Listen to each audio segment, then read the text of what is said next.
Groundhog Day is a film that defies the traditional boundaries of comedy by layering deep philosophical themes beneath its humorous surface. Bill Murray delivers a career-defining performance as Phil Connors, a sardonic weatherman who finds himself inexplicably trapped in a time loop, living the same day over and over again. Murray's comedic timing is impeccable, but what truly elevates this film is its exploration of existential themes, the monotony of life, the potential for self-improvement, and the ultimate pursuit of happiness. As Phil grapples with his repeated days, the film subtly invites the viewer to reflect on their own lives, asking what it means to live fully, find meaning, and grow as a person. The comedy in Groundhog Day is not limited to slapstick or situational humor. It evolves organically from Phil's increasingly desperate and inventive attempts to break free from his predicament. Director Harold Ramis strikes a delicate balance between the absurdity of the premise and the development of the characters, particularly Phil, who moves from a cynical, self-centered person to someone who learns to care deeply for others.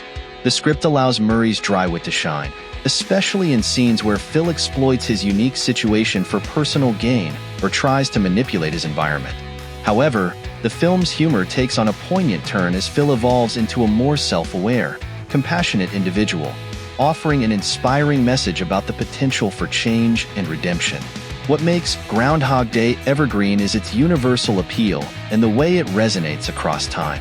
No matter how many times you watch it, new layers of humor and meaning continue to emerge, proving that great comedy can also be thought-provoking. It's a rare example of a comedy that invites deep reflection, touching on universal truths about life and happiness. Its timelessness lies not just in its ability to make audiences laugh, but in its profound emotional depth, making it a film that remains both funny and moving even after repeated viewings. Few comedies manage to strike such a perfect balance between humor and introspection. Monty Python and the Holy Grail redefined what comedy could be. The legendary Pythons, John Cleese, Eric Idle, Graham Chapman, Michael Palin, Terry Jones, and Terry Gilliam, crafted a surreal and irreverent take on Arthurian legend that remains as hilarious today as it was nearly 50 years ago.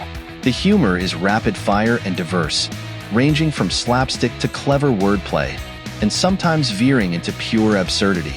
The film's unpredictable nature, with its disregard for traditional comedic norms, has cemented its place as a cult classic. Each scene in Monty Python and the Holy Grail is a masterclass in comedic timing and innovation.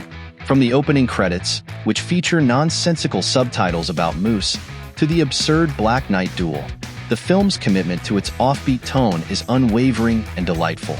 It's a comedy that constantly dares you to keep up, rewarding sharp-eyed viewers with jokes hidden in the margins of the frame or embedded in seemingly insignificant lines of dialogue. The humor is multi-layered, often requiring multiple viewings to fully appreciate all the subtleties and references. What makes this film endure, however, is its relentless creativity. No scene overstays its welcome, and no joke ever feels recycled. Even the ending, which boldly subverts the entire narrative structure, is a daring comedic risk that pays off in spades. Monty Python and the Holy Grail is a film that revels in its silliness while showcasing the Python's unmatched intellectual wit. Its legacy is evident in countless comedies that followed, but few have ever reached its heights of creativity and absurdity. Billy Wilder's Some Like It Hot remains a gold standard for romantic comedies, blending sharp dialogue, impeccable performances, and a progressive sensibility that was ahead of its time. Tony Curtis and Jack Lemmon play two musicians who, after witnessing a mob hit, disguise themselves as women to join an all-female band. Marilyn Monroe shines as Sugar Cane, delivering a performance that is equal parts vulnerable, hilarious, and unforgettable. The film's humor stems from the chaos of its premise, with Curtis and Lemmon's comedic chemistry sparking a cascade of misunderstandings, mistaken identities, and absurd situations. Their gender-bending roles set the stage for some of the most memorable and hilarious moments in film history. Yet, beneath the farce lies a subversive critique of gender norms and societal expectations, offering a progressive look at the way women were perceived in 1950s America. The film's famous closing line, "Nobody's perfect," is not just a punchline. but a profound statement about acceptance and the complexities of identity. Wilder's direction is flawless, ensuring that every gag lands while still allowing the characters to develop and breathe. The screenplay, co-written by Wilder and I.L. Diamond, is packed with wit, charm, and sharp social commentary. Some Like It Hot feels as fresh and relevant today as it did in 1959, a testament to its enduring brilliance. It's a film that is not only wildly entertaining but also subtly revolutionary, pushing boundaries and challenging conventions. The Coen brothers, The Big Lebowski, is a cult classic that defies easy categorization. At its heart, it's a shaggy dog story about a slacker, Jeffrey, the Dude Lebowski, who gets embroiled in a convoluted kidnapping scheme. But plot is secondary to the film's quirky characters, razor-sharp dialogue, and surreal humor. The film's impact is undeniable, as it has inspired legions of fans and countless references in pop culture. Jeff Bridges is iconic as the Dude, a character whose laid-back philosophy provides a comedic counterpoint to the escalating absurdity around him. John Goodman's Walter Sobchak, a volatile Vietnam veteran, delivers some of the film's most memorable lines, and Steve Buscemi's Donnie adds a layer of tragicomic sweetness to the group dynamic. The Coens create a world that feels both grounded and utterly bizarre, where bowling alleys coexist with nihilists and avant-garde artists, and where the mundane intersects with the extraordinary in the most unexpected ways.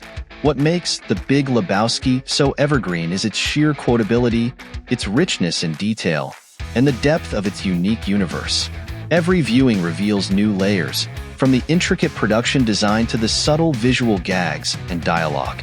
The film's humor is both highbrow and lowbrow, appealing to a wide spectrum of audiences. Its offbeat nature and memorable characters have cemented its place as one of the most beloved comedies of all time. A film that rewards repeated viewings and continues to capture the imagination of new generations. Airplane is arguably the most laugh-out-loud comedy ever made. Written and directed by Jim Abrahams and the Zucker brothers, it's a relentless, high-octane parody of disaster films, particularly the 1957 movie 0 Hour.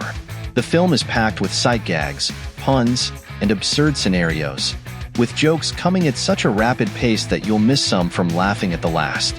The casting is genius, with Leslie Nielsen's deadpan delivery anchoring the chaos. His performance as Dr. Rumack introduced a new kind of comedic acting, where the humor comes from playing it completely straight amidst absurdity. The supporting cast, including Robert Hayes, Julie Haggerty, and Peter Graves, is equally committed to the film's zany tone, helping to create a truly unforgettable viewing experience. What sets Airplane apart from other comedies is its fearless approach to humor. No target is off-limits, and no joke is too ridiculous. The filmmakers cram every frame with humor, from background details to throwaway lines. It's a film that demands repeat viewings because there's always something new to discover, whether it's a hidden visual gag or a clever line of dialogue. Airplane is the epitome of evergreen comedy, a film that continues to elicit uncontrollable laughter no matter how many times you watch it.